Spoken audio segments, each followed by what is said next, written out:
राधे राधे दोस्तों, जय श्री कृष्णा। मैं आपकी दोस्त नेहा जोशी स्वागत करती हूँ आपका आपके अपने चैनल पर। आज इस वीडियो में जानेंगे शनिवार व्रत के बारे में कि हमें कितने व्रत करने चाहिए, उद्यापन विधि किस तरह से है इसकी और कब से इसे आरंभ करना चाहिए, किन वस्तुओं का हमें दान में चयन करना चाहिए, शनिवार के दिन क्या क्या कार्य करने चाहिए, बीज मंत्र विशेष रूप से शनिवार के दिन कौन सा हमें पूजा में काम में लेना चाहिए, पूजा के समय बोलना चाहिए या दिन भर इसके कौन से मंत्रों का जाप करना चाहिए।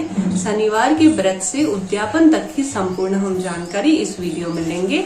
आइए शुरू करते हैं। सर्वप्रथम जान लेते हैं कि शनिवार का व्रत हमें कब से आरंभ करना चाहिए। शनिवार का व्रत हमें किसी भी महीने के शुक्ल पक्ष की प्रथम शनिवार से इसे आरंभ कर लेना चाहिए। मलमास और भादो और पूस के महीने से आपने सुना ही होगा किसी भी व्रत को स्टार्ट नहीं करना चाहिए। वही बात शनिवार के व्रत पर भी लागू होती है। तो आप इसे इसके अलावा जेठ माह में एक शनि जयंती आती है, उस पर भी शनिवार का व्रत शुरू करना चाहिए। ज्येष्ठ जैसे कि आने वाला है, आप इस दिन से शनि अमावस के दिन से आप शनिवार का व्रत शुरू कर सकते हैं। इसके अलावा जैसे मैंने बताया किसी भी महीने के शुक्ल पक्ष से इसे आरंभ करना चाहिए। यह बात ध्यान रखनी चाहिए कि मलमास इत्यादि ना हो और विशेषकर कुछ महीने जैसे कि पूस का महीना, इन महीनों से व्रत की मनाही की जाती है आरंभ और उद्यापन करने की। यह बात आप सबको विदित ही होगी। इसके पश्चात जानते हैं कि कितने हमें व्रत करने चाहिए। आप किसी भी कार्य को, आपका कोई भी व्यापार से संबंधित घाटा चल रहा हो, स्वास्थ्य से संबंधित या शनि पीड़ा, शनि की 7.5, शनि की ढैया, या आप अपनी कुंडली का विश्लेषण कराते हैं तो आपने कुछ जो कुंडली में आपने सुना ही होगा कि आपको बताया होगा, किसी भी आप एस्ट्रोलॉजर के पास जाते हैं कुंडली का विश्लेषण करवाने के लिए तो वह कहते होंगे कि आपकी कुंडली में शनि पीड़ा या शनि से संबंधित कोई समस्या चल रही है। तो वह आपको विशेष रूप से शनि की उपासना या शनि के दान पुण्य या शनि की व्रत की आपको सलाह देते हैं। शनि के जो शनि के दोष है उनसे मुक्ति के लिए। तो आप इस तरह से आपके व्यापार से संबंधित कोई समस्या चल रही हो, स्वास्थ्य इत्यादि से संबंधित कोई समस्या चल रही हो, वह पूर्ण होने के पश्चात किसी भी कार्य से आप स्टार्ट कर रहे हो, कोई भी आपका मन में कोई इच्छा हो, उसे पूर्ण होने के पश्चात इनका उद्यापन कर देना चाहिए। सर्वप्रथम कैसे स्टार्ट करना चाहिए, कोई भी आप व्रत का संकल्प लें, वह इसमें व्रत की संख्या ऐसी दी होती है कि 19 सर्वप्रथम करने चाहिए या 51, 21 या आपके शरीर के अनुसार आजीवन भी आप कर सकते हैं। आपकी यथाशक्ति के अनुसार आप अपने इन व्रतों को कर सकते हैं। इसके पश्चात आप इसे कैसे करना चाहिए इस व्रत को। सर्वप्रथम जैसा कि सब में होता ही है, ब्रह्मचर्य का पहली रात्रि से ही सात्विक भोजन और ब्रह्मचर्य का पालन करते हुए सुबह प्रातः काल ब्रह्म मुहूर्त में उठ जाना चाहिए। इसके पश्चात गंगा जल मिश्रित जल से आप स्नान कर लीजिए। घर की साफ सफाई का विशेष रूप से ध्यान रखिए। यह कुछ नियम होते हैं जो शनिवार के व्रत के दिन आपको करने चाहिए। इसके पश्चात काले वस्त्रों का चुनाव कीजिए। काले तिल, काली चीजें जो भी है उन्हें आप पूजा में इस्तेमाल कीजिए। इसके पश्चात आपके पास शनिदेव की घर पर मूर्ति हो या प्रतिमा हो, आप उनका घर पर पूजन कर सकते हैं। इसके पश्चात खेजड़ी का जो वृक्ष होता है या समी का जो वृक्ष होता है, इसके अलावा जो पीपल का वृक्ष होता है उसके नीचे कहा जाता है कि शनिवार के दिन बिना बोले ही सुबह प्रातः काल काले वस्त्रों का चयन करते हुए पीपल के वृक्ष के नीचे जाकर शनिदेव की उपासना करनी चाहिए। कहा जाता है कि पीपल के पेड़ में शनिदेव और पितरों का वास होता है। साथ ही शनिवार के दिन हनुमान जी और साथ ही शिव की भी उपासना करनी चाहिए। भगवान शिव जी को शनिदेव का गुरु माना जाता है। इस तरह से शनिदेव के साथ साथ आपको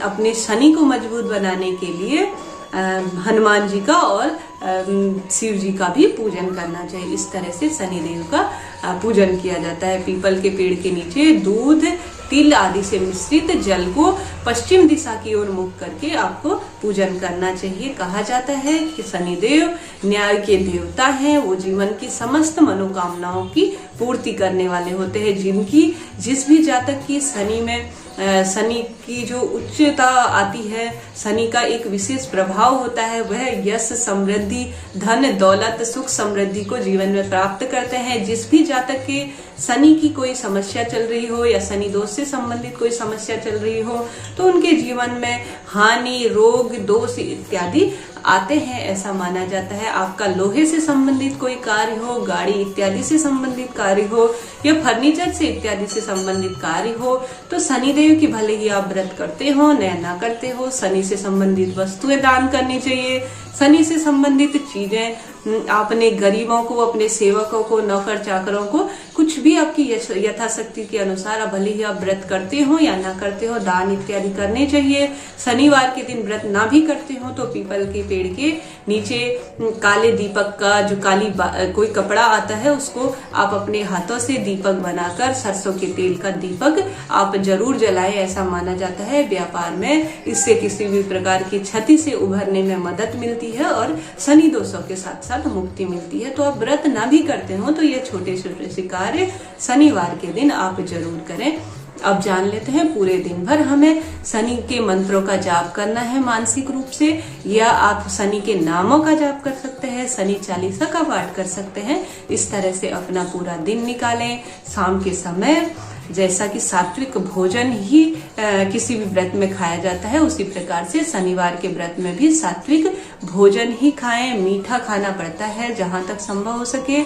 काली दाल और काले तिल से बनी हुई चीजें शनिवार के व्रत में खानी चाहिए। 5 या 7 चीजें आप काले तिल से सेंधा नमक डाल के दाल बना सकते हैं, इमरती इत्यादि बन सकती है। और साथ ही काले तिल और सरसों का तेल उस दिन जरूर इस्तेमाल करने चाहिए। सर्वप्रथम 5 ग्रास आपको किसी गरीब के लिए निकाल के अलग से रख देना चाहिए। उसके बाद 5 या 8 या 9 ग्रास खुद सेवन करना चाहिए। इस तरह से पहले आपको काली दाल बनी हुई होती है या काली दाल होती है उड़द की दाल, उस तरह से उससे बनी हुई जो चीजें होती है सर्वप्रथम आप 5 या 7 ग्रास अलग से निकाल दीजिए। उसके पश्चात 5 या 7 ग्रास आप उस भोजन से जो काली वस्तुओं से बनी हुई चीज है उसका सेवन कीजिए। उसके पश्चात आप किसी अन्य चीज का सेवन कर सकते हैं। वह चीज आप जरूर मीठा खाइए इस दिन, नमक पूर्ण रूप से वर्जित माना गया है। इस तरह से इसका व्रत पूरे दिन किया जाता है। इसके पश्चात इसका उद्यापन किस तरह से करना चाहिए यह जान लेते हैं।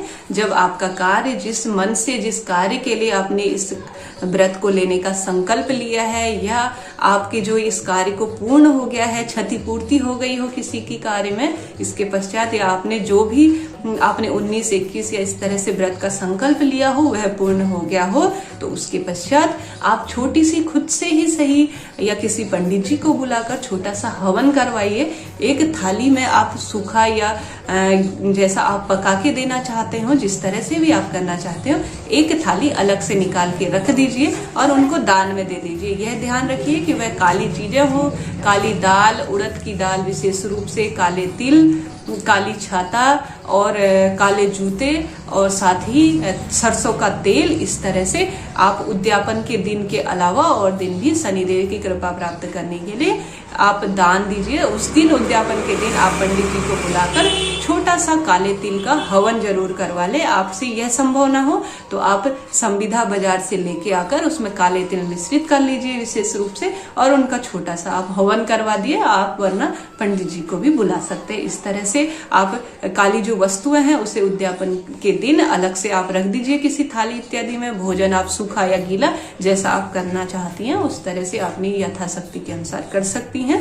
इसके अलावा पंडित जी को बुलाकर जैसे मैंने बताया आप हवन इत्यादि कर सकती हैं या खुद से भी कर सकते हैं। इस तरह से इसका व्रत का उद्यापन किया जाता है। इसके साथ ही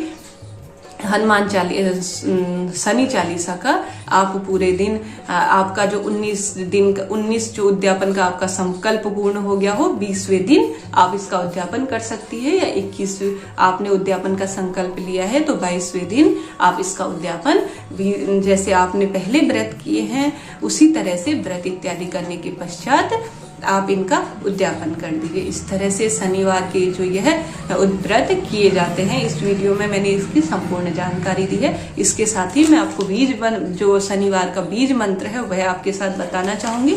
वह बीज मंत्र है आपके साथ मैं ये बताना चाहूंगी कि इस बीज मंत्र का आप जब शनिवार के व्रत कर रहे हो तब आप मानसिक रूप से जाप कर सकते हैं। इसके अलावा जब आप शनिदेव की सुबह या शाम पूजन इत्यादि कर रहे हो तब इस मंत्र का जाप करें। यह मंत्र विशेष रूप से सिद्ध होता है और पूर्ण फल देने वाला होता है। उद्यापन के दिन जब आप हवन करवाएंगे, पंडित जी को बुलाकर या खुद से भी हवन कराएंगे, तो एक माला इस मंत्र की अवश्य फेरें। साथ ही जब आप हवन कराएंगे काले तिलों का आप हवन सामग्री से, उस समय भी इन मंत्रों का विशेष रूप से आप जाप करें। यह मंत्र विशेष फल देने वाले होते हैं। यह मंत्र मैं डिस्क्रिप्शन बॉक्स में भी आपके साथ शेयर कर दूंगी। इसके अलावा मैं अभी यह आपको बताने जा रही हूँ, वह मंत्र है ओम प्राम प्रीम प्रोम सह शनये नमः। इस तरह से यह मंत्र है। यह मैं जैसा मैंने बताया डिस्क्रिप्शन बॉक्स से आप ले सकते हैं, मैं वहां भी इसको शेयर कर दूंगी।